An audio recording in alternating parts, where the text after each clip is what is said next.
Hey everyone, it's Carl Pierre and I'm excited to talk to you today about one of my favorite cities in the world, Valencia, Spain.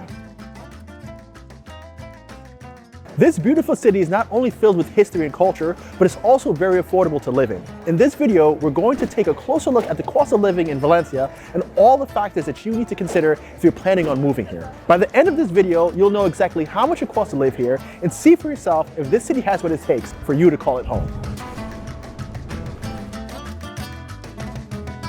The first thing I want to talk about is housing. When it comes to housing, Valencia is a city that has something for everyone. From the bustling city center to the quiet suburbs, Valencia has a wide variety of housing options for you to choose from.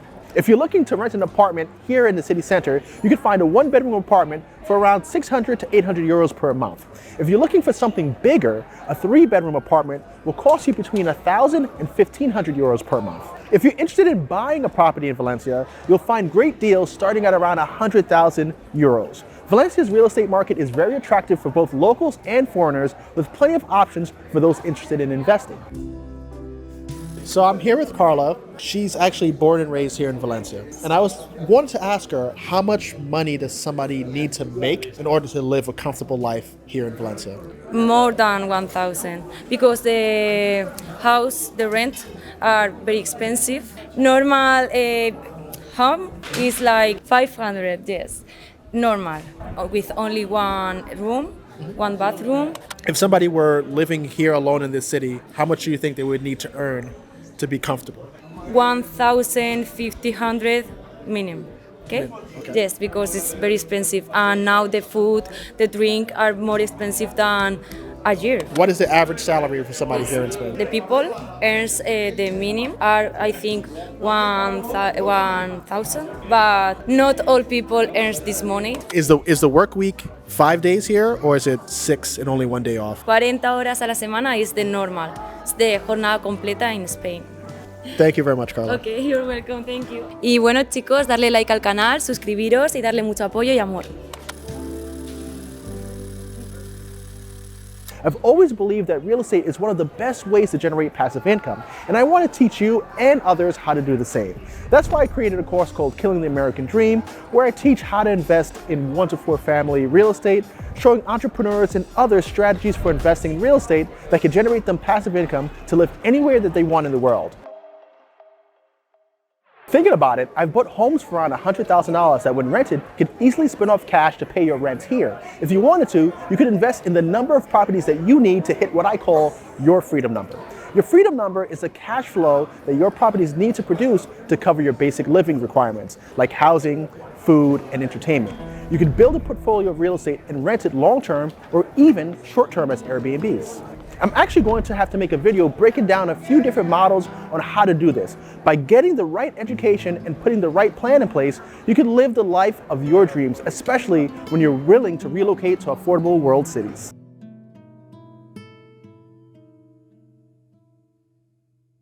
So of course, we gotta talk about food. Moving on to food and groceries, Valencia offers a wide range of options for all budgets. You can find fresh produce, meat, and seafood at the local markets and supermarkets for a reasonable price. A meal at a mid-range restaurant can cost around 10 to 20 euros per person, and a pint of beer, 2 to 3 euros. And if you're interested in cooking at home, a basic grocery run for the week will run you about 40 or 60 euros.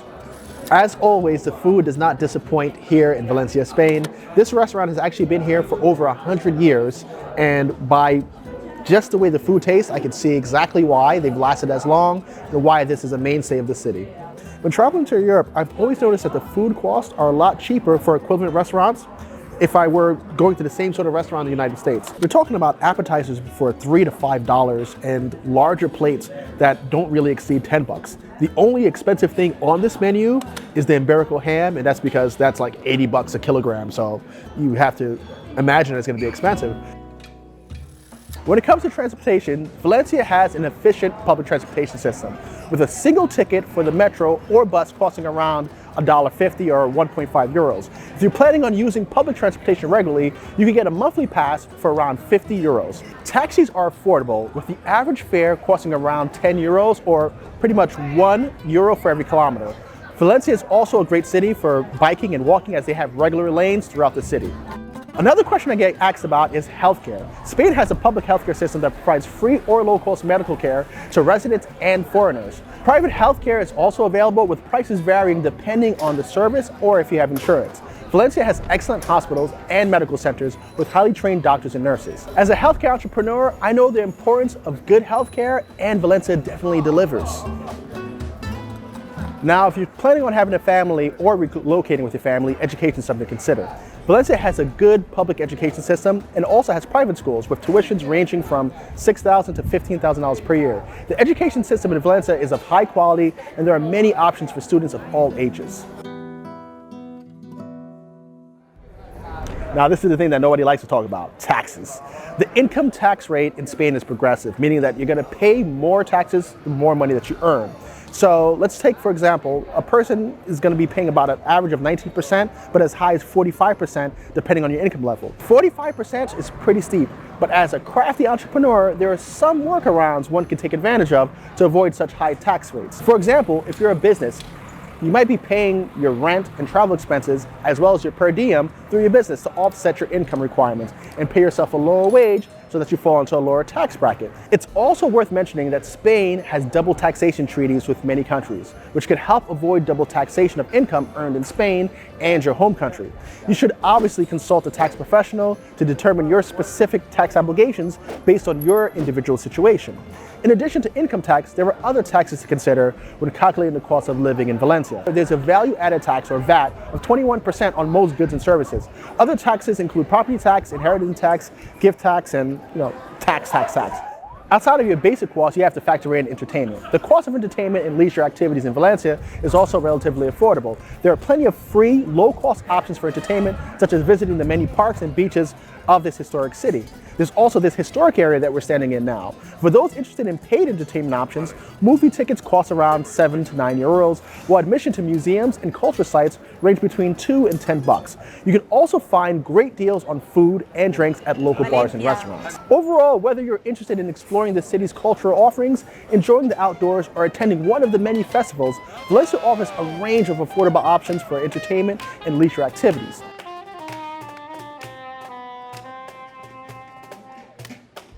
So let's tally it all up. If we were to budget $1,000 a month for housing, $300 for your food, and $50 for monthly transportation, I'd say it's safe to assume that $2,000 to $2,500 is all it will take to live a pretty good life here, as well as entertain yourself, travel, and save a bit. If you're a couple, you can multiply that by 1.5, and for a family of 4, I'd say multiply it by 2 to 2.5 to get the monthly budget for your family size. Overall, Valencia is a great city to live in my opinion, with high quality of life and low cost of living.